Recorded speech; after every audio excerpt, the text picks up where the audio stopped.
مرحبا بكم في قناة زور.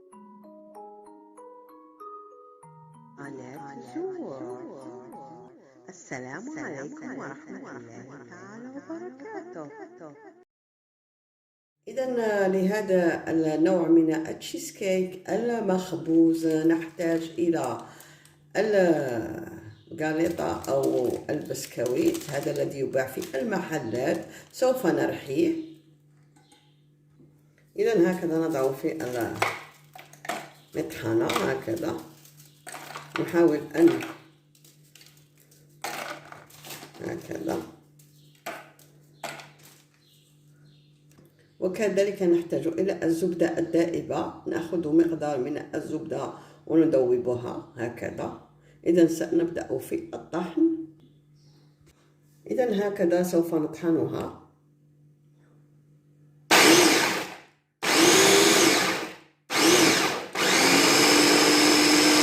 هكذا نضيف بالتدريج الزبدة الدائبة ونرى، لأن المقدار لا نقدر أن نتحكم فيه. هكذا، وأخلط مرة أخرى. وإذا لم يكن طري، لم يتشرب جيدا الدهن، نضيف هي الكمية حسب الكمية التي سوف نستعملها. ونحاول هنا أن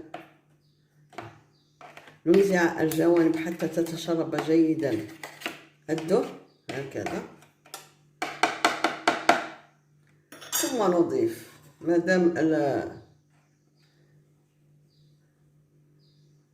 البسكويت لم يتماسك معنا، نضيف مرة أخرى الدهن هكذا.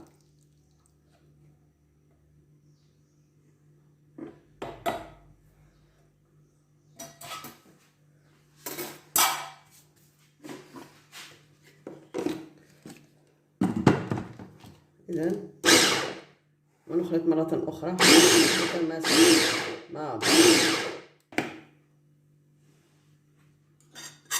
إذا في هذه المرحلة نرى أن البسكويت قد تشرب جيدا كما ترون، هذا قد تشرب جيدا الدهن هكذا. نقدر أن نشكله.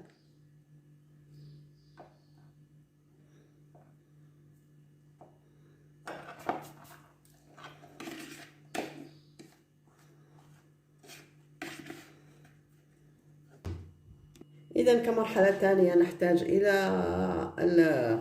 قوالب الكب كيك أو قوالب المادلين كما احنا نقولوا، ونضعها في المول هذا. أنا سوف أخذ هذه الكمية. إذا نضع البسكويت المطحون هنا هكذا،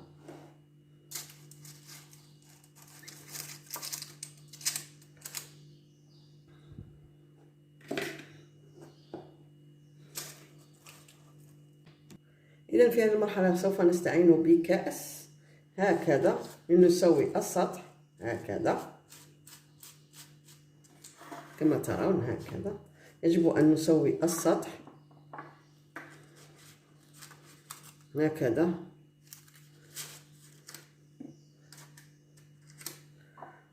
إذا وأنا عندي هذه الآلة سوف تساعدني أحسن.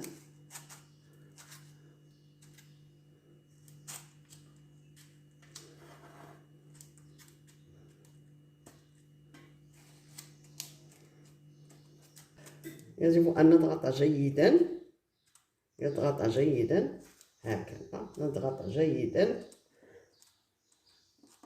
حتى تتماسك الحبات مع بعض بالكأس هكذا.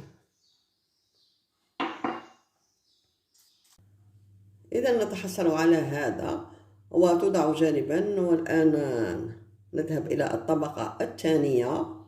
للطبقة الثانية نحتاج إلى الجبن المثلث أو الجبن المربع. هنا أخذت 3 حبات، و ياغورت ذوق فانيليا، لازم يكون ذوق فانيليا، ياغورت ذوق فانيليا.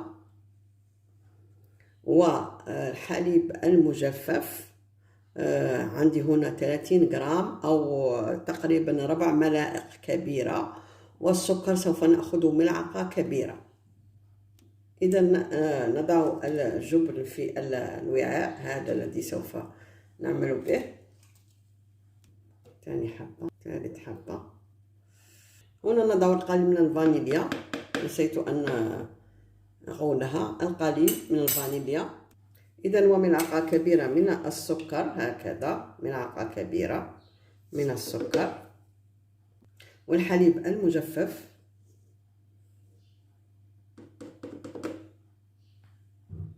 والياغورت بنكهة الفانيليا كما قلت لكم لازم. إذا هنا أعيد التصوير. إذا الياغورت يكون بنكهة الفانيليا، الياغورت يكون بنكهة الفانيليا. هنا نستعمل بغا ميكسر أو الخلاط الكهربائي هكذا،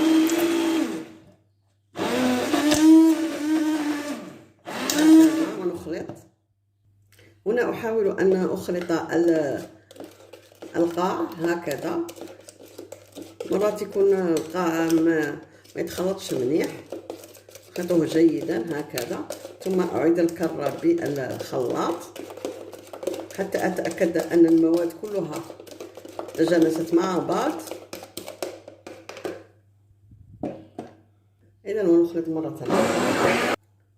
إذا وفي هذه المرحلة نشعل الفرن من الفوق أي الشواية، ونضع الخليط الأول هكذا فوق الحبات هكذا،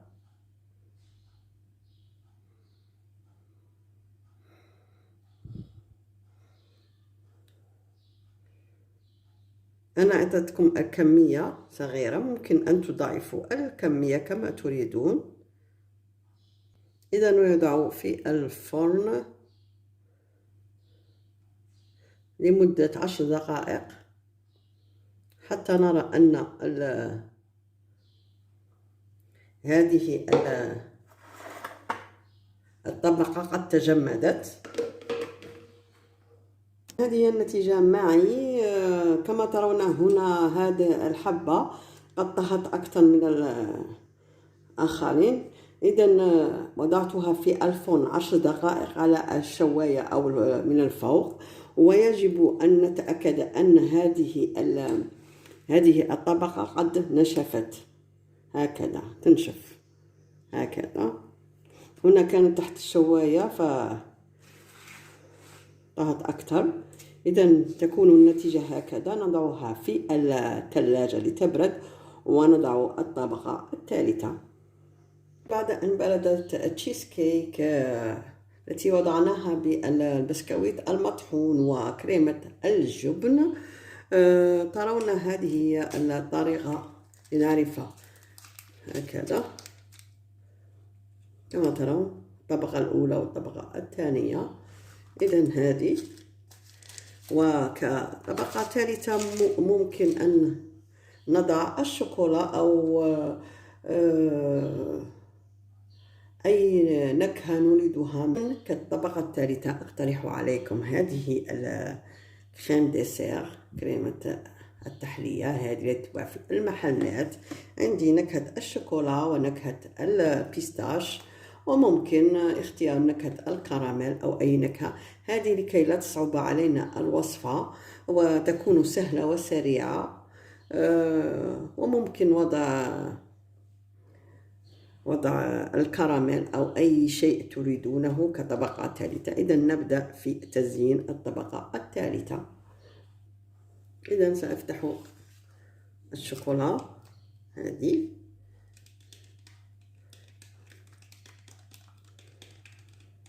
نخلطها جيدا حتى لا تكون ثقيلة جدا هكذا. إذا سأضع 3 فيهم نكهة الشوكولا و3 فيهم نكهة هكذا نزينها قليلا هكذا من فوق.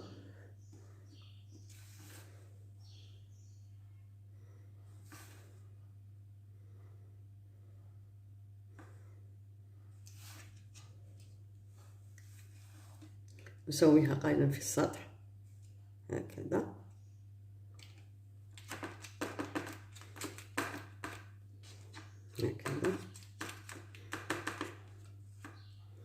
هكذا سأكمل. إذا هكذا وضعت ثلاث حبات بنكهة الشوكولا، ونفس الشيء لنكهة البيستاش. هذه نخلطها جيدا.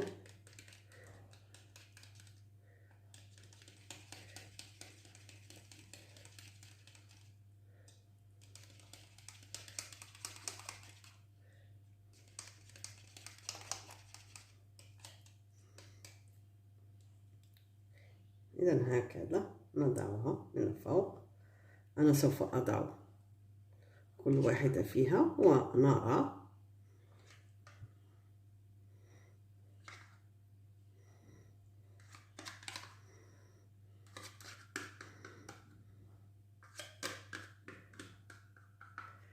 حسب الحاجة. هذه تبان لي أسهل طريقة لعمل التشيز كيك. هكذا نسوي هكذا نسويها. والتزيين اختياري. هنا تبقى لي القليل من البسكويت المطحون، أردت أن نزين به هكذا. ممكن تزيينه بأي شيء تريدونه.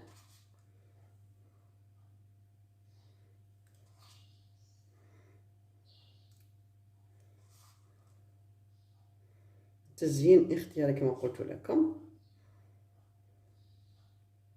هكذا التزيين يعود إليكم.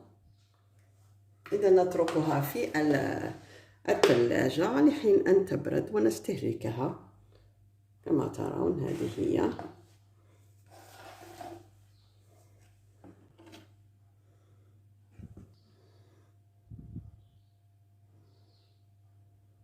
هذه هي تشيز كيك بطريقة سهلة وسريعة ولا تستغرق منا وقت كبير.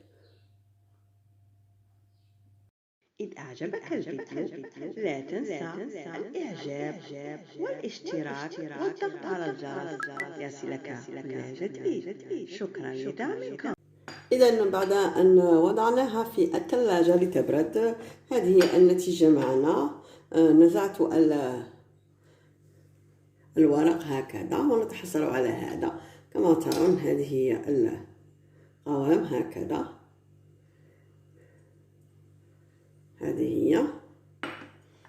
وسوف أريكم كيف نقطعها.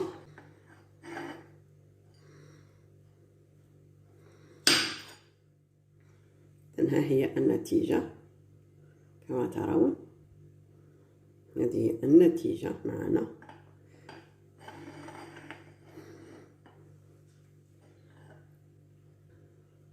هذه النتيجة معنا للتشيز كيك المخبوز بكريمة الجبن وكريمة التحلية التي تباع في المحلات. إذن أتمنى أن تعجبكم الفكرة وتطبقونها. والسلام عليكم ورحمة الله تعالى وبركاته.